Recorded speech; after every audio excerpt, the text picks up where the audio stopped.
రాష్ట్రంలో మరే జిల్లాలో లేనట్లుగా ఆదిలాబాద్ జిల్లాలో వింత పరిస్థితి నెలకొంది. సుమారు 55 కోట్లతో 3 ఏళ్ల కిందట జిల్లాకు కొత్త కలెక్టరేట్ భవన నిర్మాణానికి ప్రభుత్వం శ్రీకారం చుట్టింది. 2024 ఆగస్టులో అందుబాటులోకి రావాల్సిన ఈ భవనం ఇప్పటికీ పూర్తి కాలేదు. మరోపక్క గత ఏడాది భారీ వర్షాలకు పాత కలెక్టరేట్ ఓవైపు కూలిపోయింది. ఫలితంగా పక్కా కలెక్టరేట్ భవనం లేని జిల్లాగా ఆదిలాబాద్ కొనసాగుతోంది. అక్కడి పరిస్థితిపై మా ప్రతినిధి మణికేశ్వర్ గ్రౌండ్ రిపోర్ట్.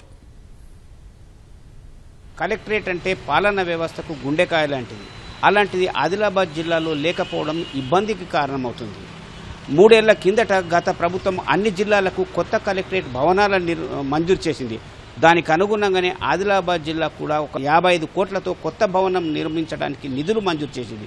దానికి అనుగుణంగా ఆదిలాబాద్కు 6 కిలోమీటర్ల దూరంలో ఉన్న బట్టిసావర్గాం ప్రాంతంలోని 72 సర్వే నంబర్లోని 17 ఎకరాలు ఒకటి, 9 ఎకరాలు ఒకటి, 26 ఎకరాలను కేటాయించింది. దానికి సంబంధించి 2023 ఆగస్టు 10వ తేదీ నాడు టెండర్ నిర్వహించింది. ఆ టెండర్ను హైదరాబాద్కు చెందిన చాబ్రా కంపెనీ కైవసం చేసుకుంది. నిబంధనల ప్రకారం అయితే 2024 ఆగస్టు 9 నాటికల్లా కలెక్టరేట్ భవనం నిర్మాణం పూర్తి చేసుకుని అందులో నుంచి పాలనా వ్యవస్థ కొనసాగించాల్సి ఉంది. కానీ 2023లో ప్రభుత్వం సరైన నిధులు విడుదల చేయలేదు. పనుల్లో ప్రగతి కనిపించలేదు. ఇది ఇలా కొనసాగుతుండనే ఏడాది కిందట ఆ పాత కలెక్టరేట్ భవనము భారీ వర్షాల కారణంగా సగం భాగం కూలిపోవడంతో పాలనా వ్యవస్థకు ఆటంకం ఏర్పడింది. ఫలితంగా అటు కొత్త భవనం అందుబాటులో రాలేక పాత భవనం సగం కూలిపోవడంతో ఇప్పుడు పాలనా వ్యవస్థకు తీవ్ర ఇబ్బంది ఏర్పడుతుంది. ఆ పాత భవనం నుంచి ఒక కలెక్టర్ ఛాంబర్ను మినహాయిస్తే చాలా వరకు జాయింట్ కలెక్టరు, ఆర్డీఓ అట్లాగే మిగతా కొన్ని సెక్షన్లను కూడా వేర్వేరు కార్యాలయాల్లో తరలించాల్సి వచ్చింది. ఆ ఒక్క చోట కలెక్టరేట్ భవనం ఉండాలనే పాత ప్రభుత్వ నియమము మిగతా ఏ జిల్లాలో అందుబాటులోకి వచ్చినప్పటికీ మాత్రం ఆదిలాబాద్ జిల్లాలో ఆచరణకు రాలేకపోయింది. 6 ఎకరాల విస్తీర్ణంతో కలెక్టరేటు, దాని పక్కనే మరొక 7 ఎకరాలతో జిల్లా పరిషత్ భవన సముదాయం ఉంది. అంటే ఈ రెండింటిని కలిపితే దాదాపు 15 ఎకరాలతో అద్భుతమైన కలెక్టరేట్ భవనం నిర్మిస్తే పట్టణ నడిబొడ్డున ఉంటుంది.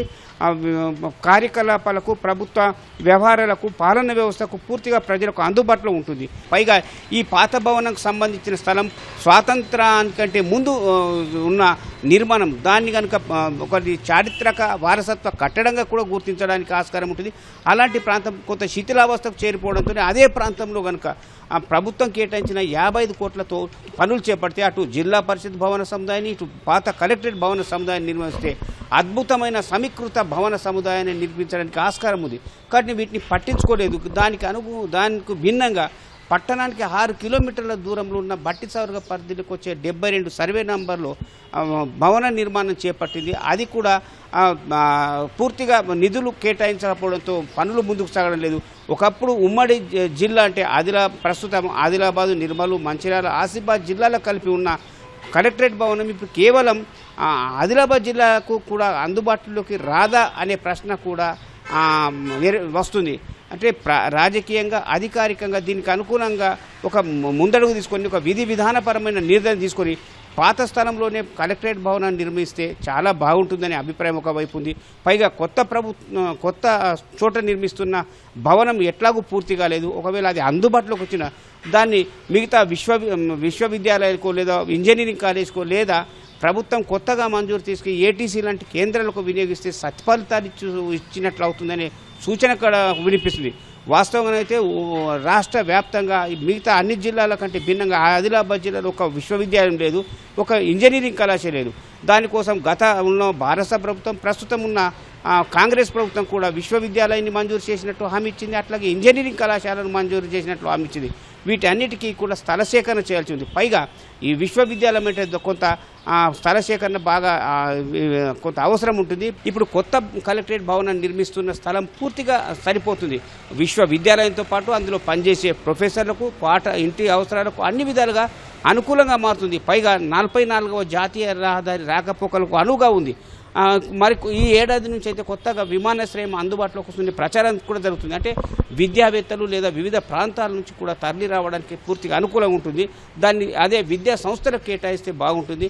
పాత కలెక్టరేట్ భవనంలో ఉన్నదాన్ని కొత్తగా నిధులు మంజూరిస్తే పాలనా వ్యవస్థకు అనుకూలంగా ఉంటుందనే అభిప్రాయం సర్వత్రా వినిపిస్తుంది.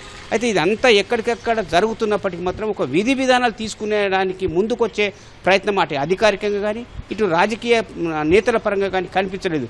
ఫలితంగా రాష్ట్రంలో కలెక్టరేట్ భవనం లేకుండా పాలనా వ్యవస్థ నడుస్తున్న జిల్లాలో ముందు వరుసలో ఆదిలాబాద్ నిలుస్తుంది. ఇది ఇక్కడి పరిస్థితి. కెమెరామెన్ కిరణ్తో మణికేశ్వర్, ఈటీవీ న్యూస్, ఆదిలాబాద్.